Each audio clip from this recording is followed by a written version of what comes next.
어떤 분은 그런 얘기를 하더라고요. 한강에 대해서 어떻게 생각하세요? 이제 유명한 소설가예요. 제가 아는 친구인데 그 친구가 그렇게 얘기하더라고요. 성숙한 소녀 같아. 이렇게 얘기하더라고요. 그래서 순간적으로 그것도 맞는 것 같아. 이런 생각을 했거든요. 저는. 그러니까 성숙한 소녀. 이 말하는 사람은 굉장히 유명한 작가예요. 제 친구긴 하지만 이름 얘기하면 다 알아요. 자기 생각은 좋은데 느낌이 성숙한 소녀랄까? 이렇게 얘기하더라고. 그래가지고 그렇게 볼 수도 있겠다. 소녀가 갖고 있는 그 청순함, 티 없은 흰 눈과 같은 흰이라고 하는 말 상징하는 게 소녀잖아요. 근데 성숙해. 깊다는 거잖아요. 그래서 그렇구나. 근데 그러한 측면을 넘어서는 사회성, 역사성을 느낄 수 있는 게 이 새로운 시작이라고 하는 뉴 비기닝이라는 이 노래에 담겨 있다. 그래서 이 친구가 이 한강이라는 친구가 좀 특별하구나 그런 생각을 했어요. 이번에는 한강이 쓴 시 몇 편을 들을 거예요. 고르고 고른 거예요. 좋은 게 많은데 그러면 고르고 고른 거예요. 한강을 느낄 수 있는 시 몇 개를 보여드릴게요.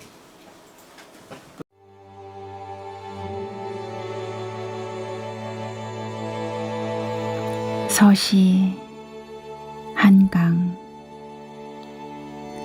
어느 날 운명이 찾아와 나에게 말을 붙이고 내가 내 운명이란다. 그동안 내가 마음에 들었니? 라고 묻는다면 나는 조용히 그를 끌어안고 오래 있을 거야. 눈물을 흘리게 될지 마음이 한없이 고요해져 이제는 아무것도 더 필요하지 않다고 느끼게 될지는 잘 모르겠어. 가끔 당신을 느낀 적이 있었어 라고 말하게 될까? 당신을 느끼지 못할 때에도 당신과 언제나 함께였다는 것을 알겠어 라고. 아니, 말은 필요하지 않을 거야. 당신은 내가 말하지 않아도 모두 알고 있을 테니까. 내가 무엇을 사랑하고 무엇을 후회했는지, 무엇을 돌이키려 헛되이 애쓰고 끝없이 집착했는지, 매달리며 눈먼 거린처럼 어루만지며 때로는 당신을 등지려고도 했는지. 그러니까 당신이 어느 날 찾아와 마침내 얼굴을 보여줄 때 그 윤곽의 사이사이 움푹 파인 눈두덩과 콧날의 능선을 따라 어리고 지워진 그늘과 빛을 오래 바라볼 거야. 떨리는 두 손을 얹을 거야. 거기 당신의 뺨에 얼룩진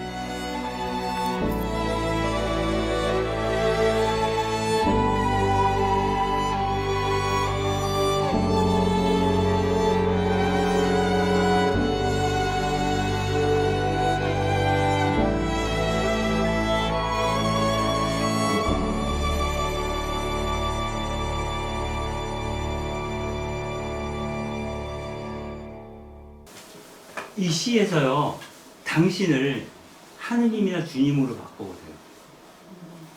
완전히 다른 시가 돼요. 그렇게 생각하셨어요? 네. 안 바꿔도 되는데,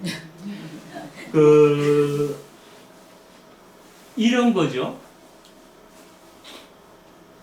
하느님이 내 안에 현존하고 있다라고 했을 때, 내 안에 계신 그분은 또 다른 나이죠, 사실. 사실 나라는 건 없을 수도 있어요. 나를 이루는 것은 그분일 수도 있거든요, 사실은. 그분 때문에 내가 있는 거기 때문에. 그래서 그 내 안에 있는 그분과 그분을 내가 부르는 거죠. 늘 같이 있지만, 늘 함께 동행하지만, 대부분 느끼지 못하는, 알지 못하는. 내가 빛의 한가운데로 나아갈 때나, 어둠의 한가운데로 지나갈 때, 그것을 묵묵히, 담담히 지켜보았다. 그분이죠. 또 다른 나이기도 하고 하느님이기도 한. 그래서 하느님과 그 또 다른 나라는 것을 저는 다른 말이 아니다라는 생각이 들어요. 그런 측면에서 읽어오면은 엄청난 얘기를 하고 있어요. 그리고 이 이야기 속에서 그분의 뜻에 맞추기 위해서 내가 노력한다는 얘기 없어요. 나는 내 있는 그대로 방황하고 고독하고 기쁘고 여러 가지를 다 경험하죠. 그 가운데 내가 어떠한 모습을 취하든 그냥 거기에서 지켜봐주고 있는 어떤 존재를 얘기하는 거잖아요. 그래서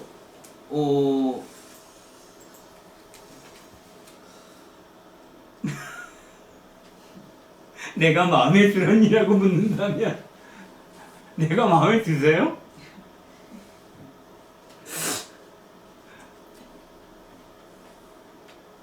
상관없는 거죠. 그분은 그게. 이 마지막 귀절이 얼룩지인으로 끝나요. 얼룩지인 누가 얼룩이 지어요? 당신이에요.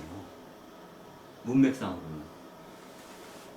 하느님은 티 없이 순백하실 것 같지만 내가 만난 당신은 얼룩져 있어요. 상처 한가운데 있다는 뜻이에요. 나만 상처 안에 있는 게 아니라 그분 역시 나처럼 상처 안에 머물고 있다는 얘기를 하는데, 한강 이 사람은 종교를 갖고 있지 않고 종교인이 아닌데 순고예요. 어떻게 보면 너무 멋있어요. 이게 하느님 얘기 안 해서 너무 멋있어. 하느님 얘기 말끝마다 하면 막 짜증나요. 근데 하느님 얘기를 안 하고도 하느님을 노래할 수 있을까? 이게 가능한 거잖아요. 어떻게 여기에 가서 닿았을까? 이 사람은 복음서를 읽고 거기에 가닿은 게 아니에요. 인간의 깊은 곳을 의시하면 그걸 볼 수 있나 봐요. 그죠? 그걸 믿어야 될 것 같아요.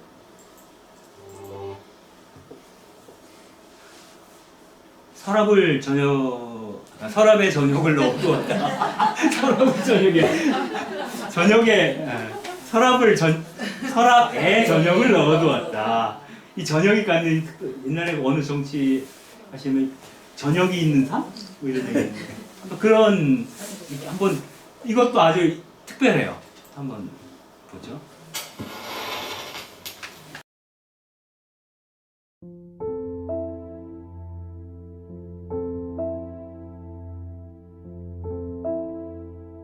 서랍에 저녁을 넣어두었다.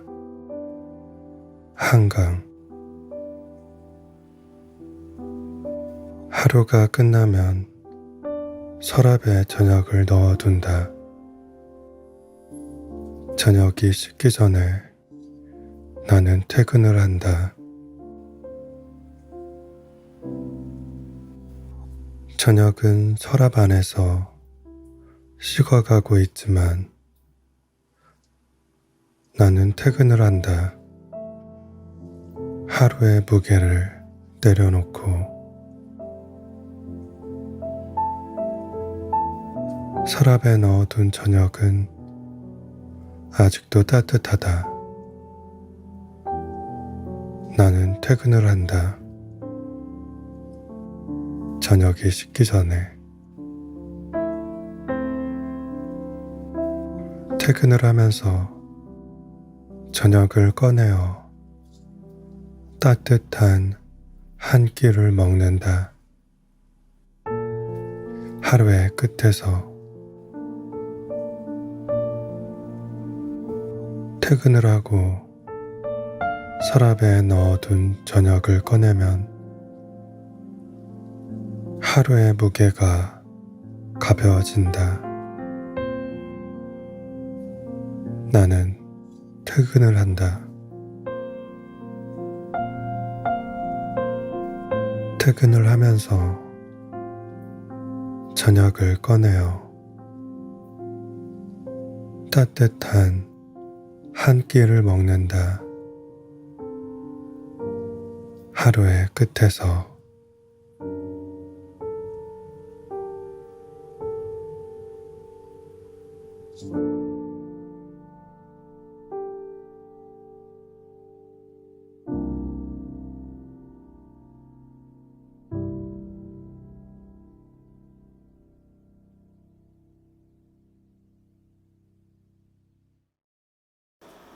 여기서 저녁이 뭘까요? 쉽게 온기 정도 될 수 있을 것 같은데 그냥 이렇게 눈치 보지 않고 그냥 있는 그대로 머물러도 좋은 시간? 이겠죠? 근데 이 시를 보면서 엉뚱하게도 저는 그 생각이 떠오르더라고요. 예전에 그 판화가이신 그 홍성담 선생님 계세요. 홍성담 씨 판화시는 민중판화. 그분이 광주 분이신데 그분이 그 얘기를 해요. 친구가 윤상원 씨가 친구예요. 광주 항쟁 당시에 마지막까지 도청에 남아서 지키고 있다가 시민군으로 죽은 사람이 윤상원이거든요. 그래서 그날 그 도청의 그 마지막 날 저녁 때 홍성담 씨가 윤상원이를 보러 갔대요.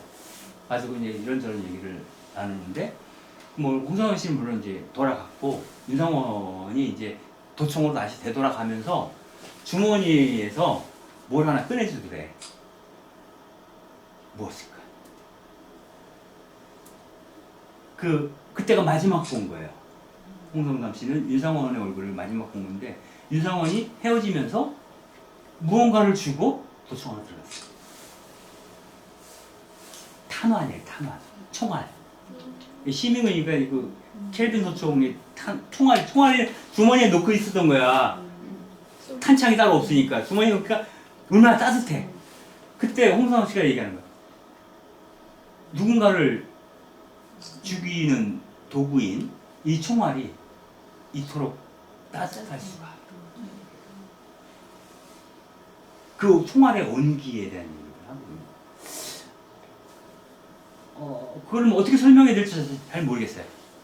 그러니까 어떠한 순간에도 그 온기, 그걸 품을 수 있는 것이 우리를 구원하지 않는가? 이런 생각을 해볼 수가 있겠죠. 그 한강의 소설 가운데 소설이 한강의 그 시집을 보면 첫 번째 시가 어느 늦은 저녁 나는이라는 시죠. 그 시집의 첫 번째 시예요. 이게 지금 보이시죠? 네. 여기서 이렇게 얘기해요. 어느 늦은 저녁 나는 흰 공기에 담긴 밥에서 김이 피어오르 올라오는 것을 보고 있었다. 그때 알았다. 무엇인가 영원히 지나가 버렸다고. 지금도 영원히 지나가 버리고 있다고. 밥을 먹어야지. 나는 밥을 먹어. 이게 뭐야? 이렇게 생각할 수도 있어요. 이 사진 보이시죠? 그 밥에서 그 모락모락 그 김이 막 온기잖아요. 온기. 그죠? 그거 말고 뭐가 있겠어? 이를테면 광주에서 죽어갔던 그 시민군들 4.3 항쟁 당시에 산으로 갔던 그 산사람들, 이 사람들이 늘 갈망하던 게 뭐겠어요? 따뜻한 밥 한 끼 식구들하고 먹는 거잖아요. 그 이상 없어요. 이 사람들이 바라는 거는. 그 얘기를 하는 거예요.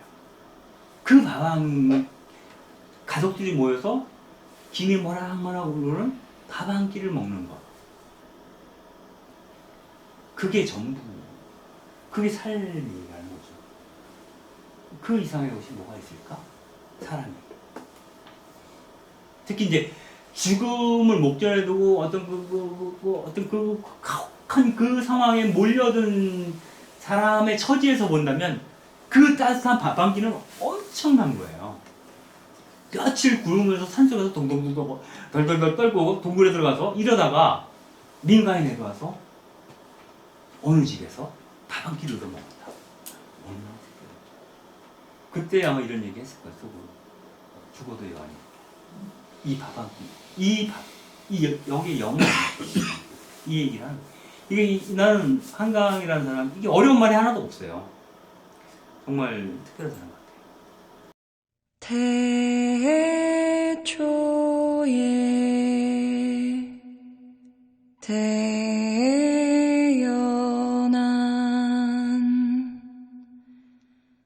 살아간다는 아픔 살아간다는 기쁨 엄마도 웃고 아빠도 웃고 할머니도 할아버지도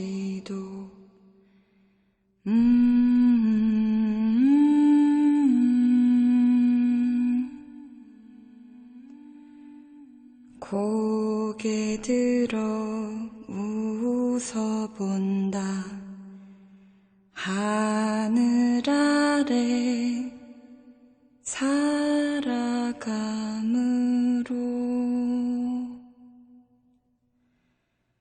아프기도 기쁘기도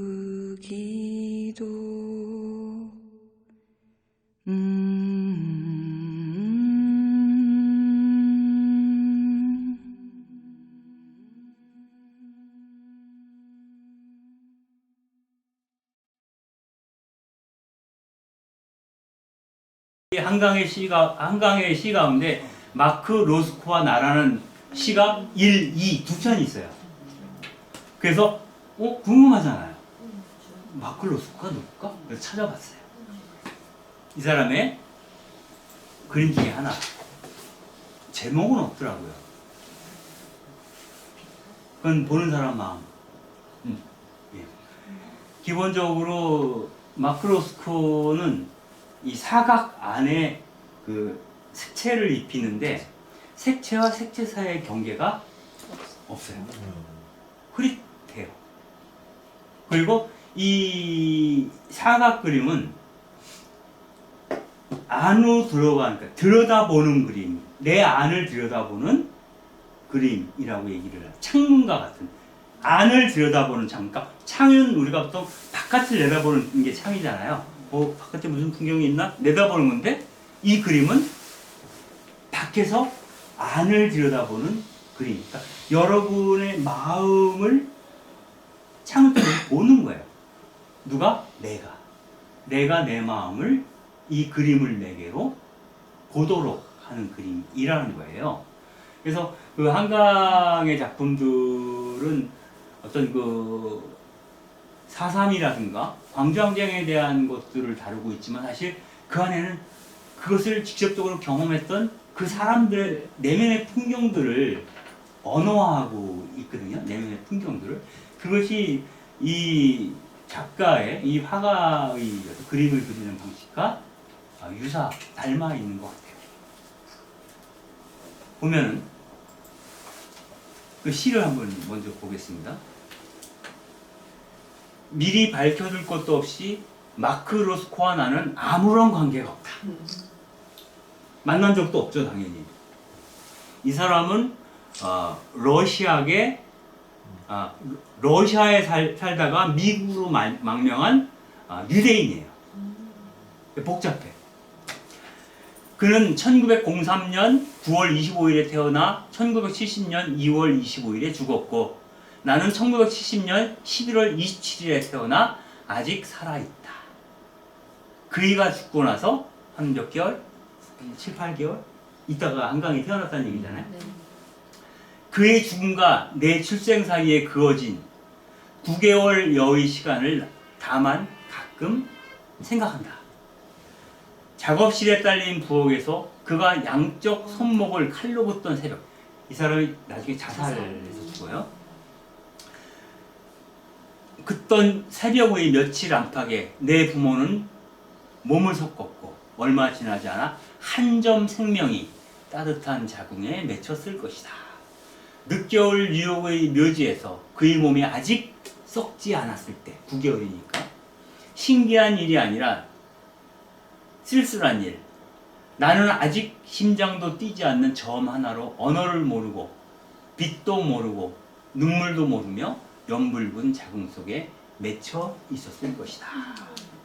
죽음과 생명 사이 벌어진 틈 같은 2월이 버티고 버텨 마침내 아물어갈 무렵 반노가 더 차가운 흙 속 그의 손이 아직 썩지 않았을 때 라는 시예요. 그러니까 그 생전 만나본 적도 없고 아무 상관이 없는 그 마크 로스코와 단지 마크 로스코가 죽고 9개월 있다가 내가 어머니 자궁에 그 한 점으로 맺혔다고 하는 사실만으로 연결되어 있는 문제라는 거예요. 그러니까 어찌 보면은 이 이야기는 마크 로스코의 혼이 나에게 틈입해 들어오지 않았을까? 라고 생각하는 거예요. 그 이유는 마크 로스코의 그림을 보면 내 스스로가 동질하게 됩니다. 그렇다면 마크 로스코의 어느 부분이 나에게 이전된 것이 아닐까? 라고 나는 생각하는 거죠. 그게 사실이든 아니든. 그래서 이 세상의 모든 존재는 나와 무관하지 않다라고 하는 거죠. 이게 그 신이라고 하는 소설이 있어요. 한강에. 신이라는 소설을 보게 되면 한강을 낳기 전에 언니가 있었어요. 네, 언니가 있었는데 그 젊은 처자였던 엄마가 혼자서 아기를 낳아. 갑자기. 근데 아기가 2시간 만에 죽죠. 그죠? 그리고 나서 태어난 게 한강이에요. 그러니까 한강은 이런 얘기를 해요. 그 죽은 언니가 언니 혼이 내게로 걸어 들어왔다라고 얘기해요. 그래서 언니와 나는 분리될 수가 없어요. 이 얘기를 하고 있어요. 이게 마크 로스코와 나와의 관계에서도 마찬가지이지 않을까? 이 한강의 소설 뭐 혼에 관한 얘기를 꽤 많이 해요. 혼에 관한 얘기를. 이를테면 작별하지 않는다를 보게 되면 거기에서 그 경아라고 하는 여성이 나오고 인선이라는 두 친구의 얘기가 나와요. 경아는 글을 쓴 사람이고 인선은 사진을 찍던 사람이에요. 사진을 찍던 사람인데 엄마가 이제 병에 걸리죠. 치매인가 아마 그래요. 그래서 그 제주도가 집인데 제주도로 떠나요. 근데 어느 날 문득 전화가 온 거야. 내가 병실에 있는데 찾아와 달라고. 그래서 서둘러서 찾아가죠. 그 경아라는 친구가 인선이 그 치료받고 있는 병실을 찾아가는데 그 인선이 부탁을 해요. 제주도 그 집에 그 말이라고 하는 새가 있는데 얘가 3일 동안 밥을 안 주면 죽는다는 거야. 근데 오늘이 3일째 되는 날이라는 거야. 그러니까 대신 좀 가서 밥을 주라는 거지. 그 부탁을 해요. 갑자기. 오늘 가야 한다는 거야. 근데 가보니까 뭐 그냥 눈이 엄청나게 내리고 막 헤매다가 겨우 그 집에 찾아가거든요. 근데 그 소설을 보면 그 집에 있는데 갑자기 인선이 나타나. 그리고 인선이 죽었는지 병원에서 살았는지 모른 채로 소설이 끝나요. 그래서 그렇다면 이 집에 찾아온 인선은 누구인가? 인선은 왜 병실에 있거든, 서울에.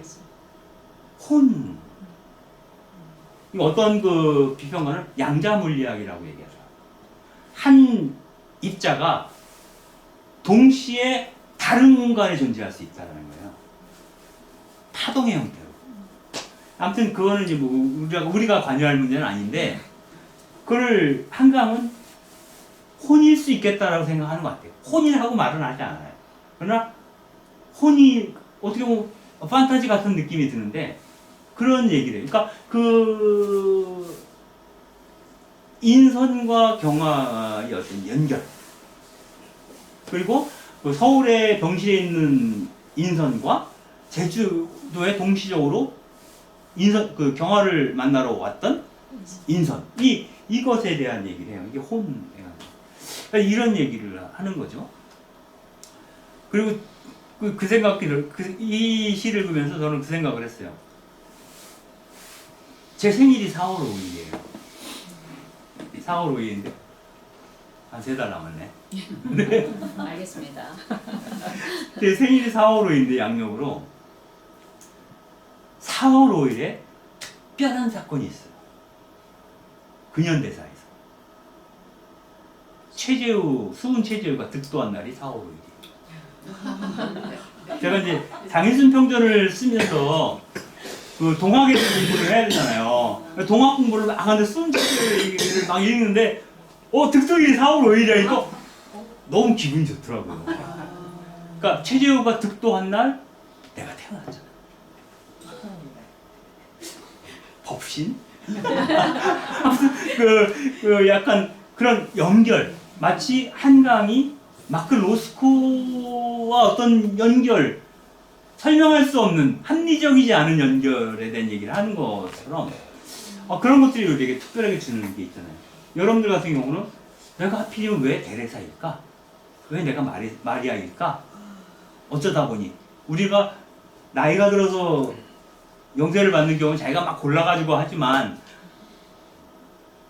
유아 세례 받은 사람은 엄마가 혹은 수녀님이 그냥 툭 던져준 게 그 세례명이거든요. 생일하고 같다는 이유 하나만으로 보통 그렇게 많이 하거든요. 왜 하필 그 성녀일까? 그 성인일까? 의미를 찾고 싶어 하거든요. 쟤는 정말 대레사 같아. 이런 말도 하잖아요. 그래서 그런 어떤 그 일종의 그 성인의 통공, 성인의 통공 같은 것도 우리가 생각해 볼 수 있는 그런 느낌들을 갖게 하죠. 그래서 마크 로스코에 대한 얘기를 이렇게 찾아봤어요. 찾아보니까 이분이에요. 이분인데 이런 그림들을 그려요. 이 그림이. 이 마크 로스코가 흠모했던 예술가들이 있어요. 철학자. 그게 렘브란트와 모차르트와 니체. 근데 이 렘브란트와 모차르트와 리체는 제가 본 자료는 그렇게만 나와 있어요. 이 사람들을 되게 좋아했다 이렇게 나와요. 근데 이렇게 다시 보니까 주류 사회에 편입이 안 된 사람이에요. 세 사람 다 주류 사회에서 밀려난 사람이에요. 렘브란트.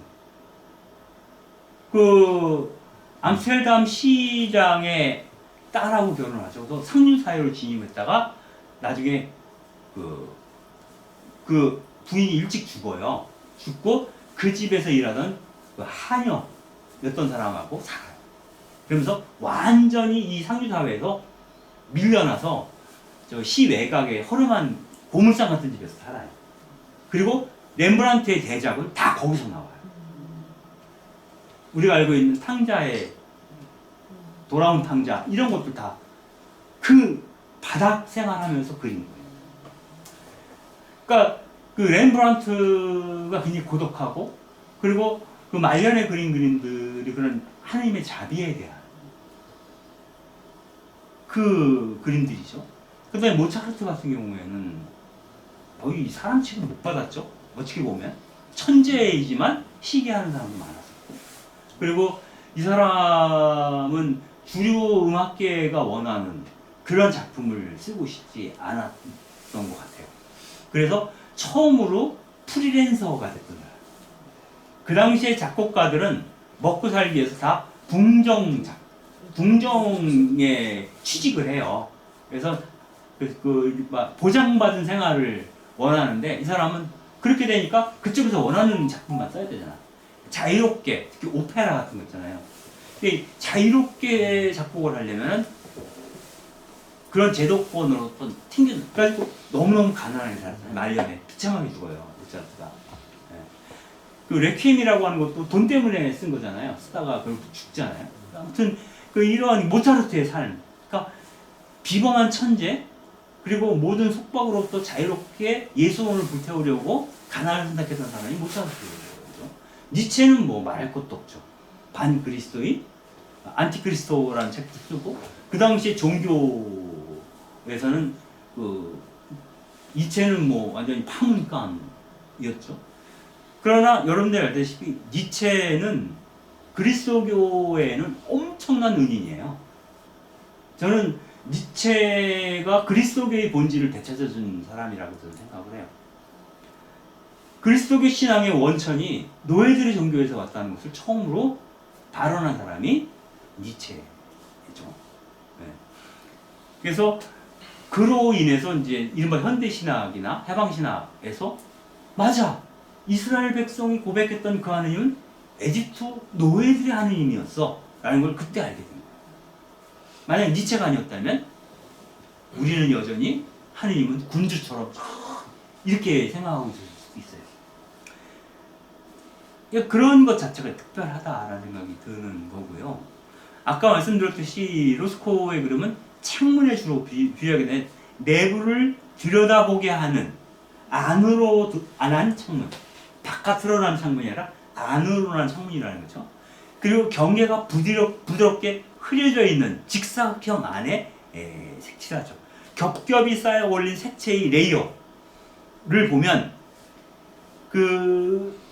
내 안에 단단히 눌려져 있던 감정들이 이렇게 막 이렇게 부풀어 오르는 것 같은 느낌을 갖게 한다. 라고 얘기를 합니다. 이 로스코가 얘기했던 유명한 말이 있어요. 나는 색채나 형태나 그 밖의 다른 것들의 관계에는 관심이 없다.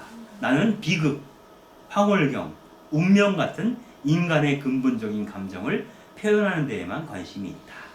내 그림 앞에서 우는 사람은 내가 그것을 그릴 때 가진 것과 똑같은 종교적 경험을 하고 있는 것이다. 한강 그 작품 참혹하잖아요. 그러니까 비극적인 게 운명적. 그러니까 그 글쓰기라고 하는 것이 한강에게는 시쳇말로 이제 천연과 같은 거죠. 벗어날 수 없는. 그러니까 글 쓰는 게 너무너무 힘들고 고통스러워요. 근데 글을 쓰지 않고서는 살 수가 없는 거예요. 그리고 글을 쓸 때만이 가장 행복하다 그래요. 한강은 글을 쓸 때의 나와 일상을 사는 나가 다르다고 얘기하거든요. 일상의 나는 글쎄 어떻게 말할 수 없겠어요. 우리들이 겪는 일상은 똑같죠, 사실은. 그러나 글을 쓸 때는 내가 일상에서 경험할 수 없는 어떤 것들로 가 닿을 수 있죠. 너무 어려워. 그러니까 우리 현실의 벽을 탁 치고 나갈 수 있는 힘이 글에서 나오는 거잖아요. 그래서 그러한 것들을 추구하는, 그러한 어떤 한강의 운명과 닮아있지 않은가? 여러분들 그 한강의 작품을 보면 주로 눈 오는 풍광이 많이 나와요. 굉장히 많이 나오는데, 눈이 오는 날의 풍광은 어떤 건가요? 모든 경계가 사라져버려요. 눈이 오면. 그죠? 바다에 눈이 오면 수평선이 보이지 않아요. 하늘과 바다가 섞여버려요. 눈이 오는 날. 그리고 일반 그 거리도 마찬가지예요. 모든 경계를 눈이 덮어버려요. 바로 눈이 덮어버리는 그 비경계를 보여주는 그림이 바로 마크 로스코의 그림이죠. 우리는 이건 이거야 라고 말하고 싶어요. 정답을 듣고 싶어요, 항상. 정답을 듣고 싶어하는 마음이 많을수록 그 사이비 종교에 잘 빠져요. 아시죠? 사이비 종교는 대부분 정답을 주잖아. 너 이거 힘들지? 답이 이거야. 정답에 대한 갈증이 있어요. 근데 인생은 정답이 없죠.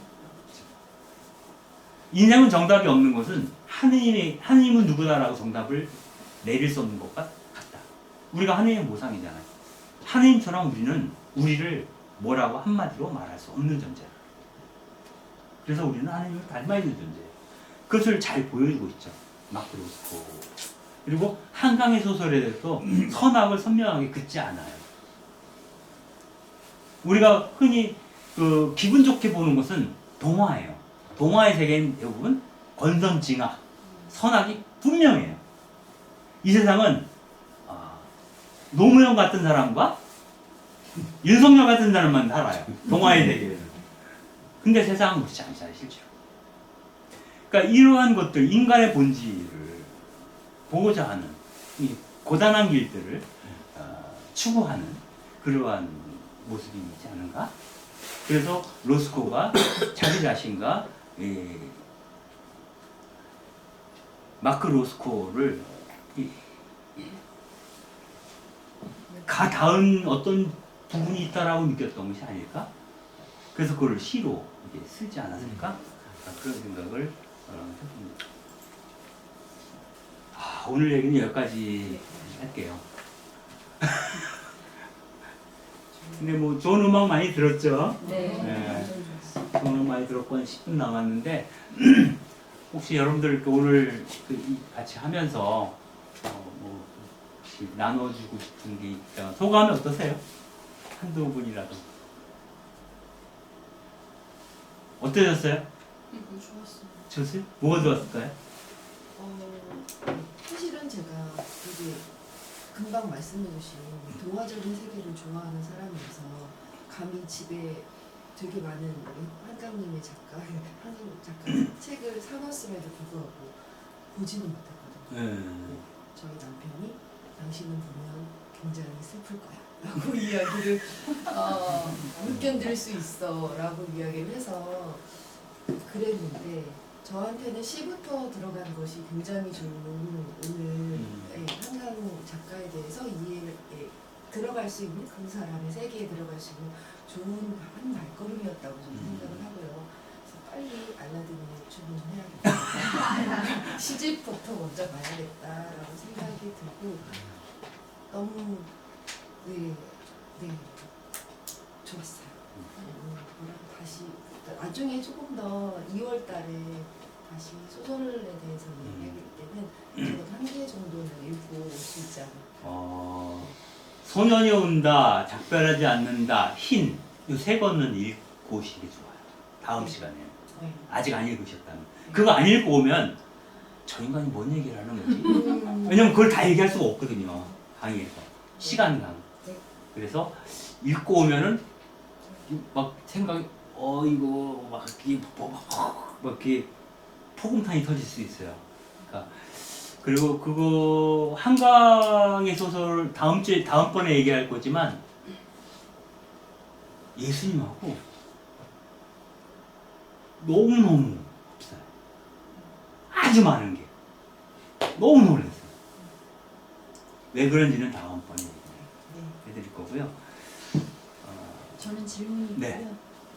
선생님이 오늘 주제를 신비주의라고 이렇게 쓰셨잖아요. 왜 굳이 신비주의라고 쓰셨는지 그거가 이제 궁금하고, 또 제가 느낀 거는 저는 채식주의자를 옛날에 그 국어상 했을 때 그때 읽었거든요. 그때는 좀 이렇게 그게 폭력의 뭐다 이렇게 요새 해석에 나오는 그런 식으로 읽지는 않고 좀 어려워서 그랬었는데, 요번에 이제 아무튼 다 2번씩을 읽었는데 읽으면 읽을수록 되게 그러니까 어렵게 다가와요. 선생님이 아까 얘기한 혼이라든지 막 화자가 계속 바뀌고 막 이런 것들이, 그래서 사실은 기대하고 온 게 선생님한테 와가지고 뭔가 깔끔하게 저도 좀 뭔가 깔끔하게 정리를 하면 좋지 않을까 이렇게 하지 않는데, 저 신도 읽었는데 선생님 오늘 이렇게 시하고 이렇게 그림하고 이렇게 한 게 되게 이렇게 신선하게 다가왔고, 다음번에 한 번 더 읽고 다음번에는 책을 선생님은 어떻게 해석을 하셨는지 제가 이렇게 고민하고 있는 지점들을 조금 들어보고 싶다. 그래서 이 입으로 나누는 게 좋을 거예요. 그첫 번째 질문에 대한 거는 이 신비주의라고 하는 것은 다른 말로 표현하면 역설을 사는 거예요. 역설을 사는 거예요. 역설을 사는 거예요.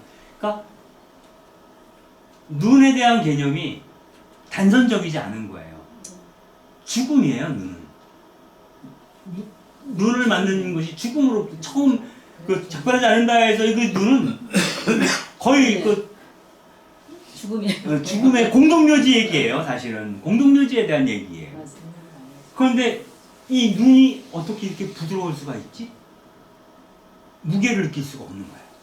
이 얘기를 하면서 구원의 통로이기도 합니다. 이거는 다음번에 얘기할 거지만 고통이잖아요, 첫 번째는. 두 번째는 그 고통을 통해서 획득되어지는 구원의 문제예요. 그쵸? 네. 그래서 이 고통이 그냥 고통으로 읽히는 게 아니라 그 안에 내재해 있는 구원의 경로에 대한 얘기까지도 간파해낼 수 있다면 그게 신비주의잖아요. 그리고 아까 이 그림에서 이 그림 자체가 신비주의예요. 경계가 없어요. 그죠? 경계 없음. 그리고 신비주의를 응축해 놓은 게 신이라는 말이죠. 신. 갓이라는 말이 이제 사실 신비주의를 응축해 놓은 건데 신. 알 수 없음이에요. 그래서 유영모 선생 같은 경우는 하느님을 없이 계신 분 이렇게 얘기하잖아요. 없이 있는 분이에요. 이게 도대체 무슨 말이야? 이게 신비주의거든요. 이거 한강의 소설은 이게 계속 나와요. 이런 식의 얘기들. 그래서 그 인간은 신비주의를 살아야 되는. 사실 헬리나 웨인 같은 경우가 그 얘기했죠. 신비주의자가 되지 않는다면 그 사람은 그리스도인일 수 없다는 얘기예요. 모르는 거야, 아직 너는 아직 그분 모르는 거야. 그러니까 교리서 안에 있는 하느님은 신비주의랑 상관이 없어요. 그냥 엉뚱한 얘기 같은 느낌이에요. 근데 교리서 안에 있는 내용도 깊이 들어가서 보면 신비주의가 있어요. 그러나 신비주의를 읽어서 가르쳐주지 않아요. 왜? 말해봐야 알아둘 수 없어라고 미리 단정하고 있어요. 그러면 그 신부님은 그 언어의 교리의 신비주의를 알고 있는가? 말하지 않을 뿐 알고 있는가? 알고 있는 분도 있고 몰라서 말하지 못하는 분도 있죠. 그래서 이러한 것들에 대한 측면을, 그러니까 한마디로 말할 수 없는 어떤 그 무엇에 대한 이야기이죠. 그런 의미이고, 두 번째는 뭐였죠? 아니 그리고 저는 제가 오늘 좋았다고 말씀드린 거예요. 코멘트 한 거예요. 나도 그 세간 소설을 꼭 읽고 시집도 읽고 그 정도만 하면은 그걸 중심으로 채식주의자도 읽는 게 좋아요. 되게 좋은데 그렇습니다. 근데 아무튼 제일 저 개인적으로는 그 중에 한 권만 딱 읽어라고 하면 작별하지 않는다. 그 중에 한 권만 읽으면 작별하지 않는다. 근데 작별하지 않는다는 한 번 읽으면 안 돼요. 두 번을 읽어요. 이해가 안 돼요. 네. 네. 소년이 온다를 먼저 읽어야 작별하지 않는다가 용기가 생기죠. 아니 그리고 연결이 된대요. 아, 연결돼요? 책이 네, 맞아요. 연결이 돼서 예, 소년이 온다를 쓰고 나서 그 사사함의 대왕을 쓰게 돼요, 이 사람이. 한강 작가가 소설에 나와 그 얘기까지도. 예. 한강 작가가 추천하는 게 누가 어떤 걸 먼저 읽으면 좋겠습니까 했더니 소년이 온다. 소년이 온다를 먼저 읽어라 이렇게 얘기를 하시더라고요. 순서상으로도 네. 그렇고. 그리고 그리고 작별하지 않는데.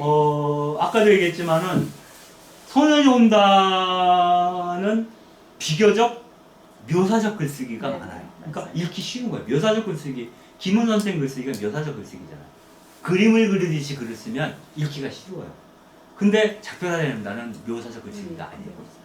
소년이 온다는 우리가 잘 보지 않는 2인칭 시점인데요. 그게 이걸 왜 이렇게 썼어야 했지라고 생각을 했더니 그 시점이 그 죽은 친구의 시점이더라고요. 그래서 자기 친구, 그러니까 이미 저승에 가 있는 친구의 눈으로 본 세상인 거예요. 그래서 그 부분을 깨닫고 났더니 동호화 얘기를 하잖아요. 동호화. 계속 동호화 얘기를 해요. 그 인칭 그것이 아마 신비주의일 수밖에 없는. 그리고 그냥 미리 조금만 얘기한다면 한강의 소설에는 소년이 온다 해서는 광주란 말이 안 나와. 다 안 나와. 그리고 작별하지 않은 데서 제주란 말 안 나와. 네, 맞아요. 그게 갖고 있는 의미가 있어요. 그리고 보편성? 그 단적으로 얘기하면 보편성의 획득인데 왜냐면 광주는 광주만이 아니다. 소녀는 어디라 예, 우리 집엔 늘 있는 게 제주이고 광주다라는 얘기를 하고자 하는 거. 그게 이제 유니버셜의 차원. 그래서 노벨상 탄 거예요, 사실은. 이 부분이 있는 거고 또 하나는 사건의 당사자가 말하지 않는 거예요. 많은 경우에. 그러니까 여러 사람이 어떠한 걸 얘기를 하고 있어요. 그러니까 이를테면 채식주의자 같은 경우는 영애가 말하지 않아요. 예, 남편이 얘기해요. 첫 1편이 채식주의자는 남편의 시각에서 영애를 얘기해요. 그 다음엔 형부의 눈으로 영애를 얘기하고 그다음에는 언니의 눈으로 봐요. 굉장히 특별한 서술 방식이거든요. 그래가지고 이런 측면들이 갖는 의미가 뭘까? 이런 생각도 해봤어요. 얘기하다 보면 너무 길어질 것 같아서 오늘 여기서 마무리하고 여기 전주식당으로 가시면 되겠습니다. 그 아래로 내려가서 왼쪽에 바로 있습니다. 그러면 슬슬 내려가시 자리를 잡으시고 정리를 좀 해야 돼서. 수고하셨습니다.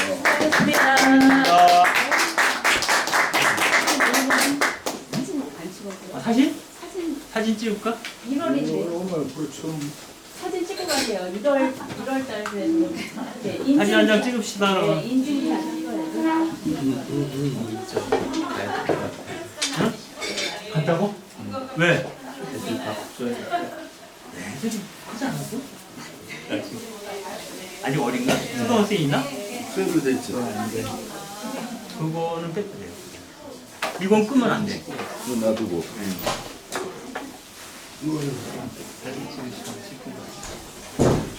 사진만 찍고 가고. 네.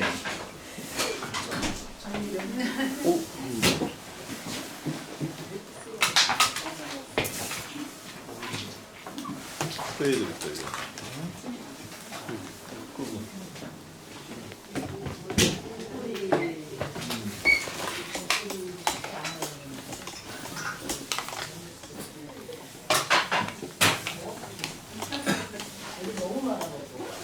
앞으로 오세요. 사진 찍게요.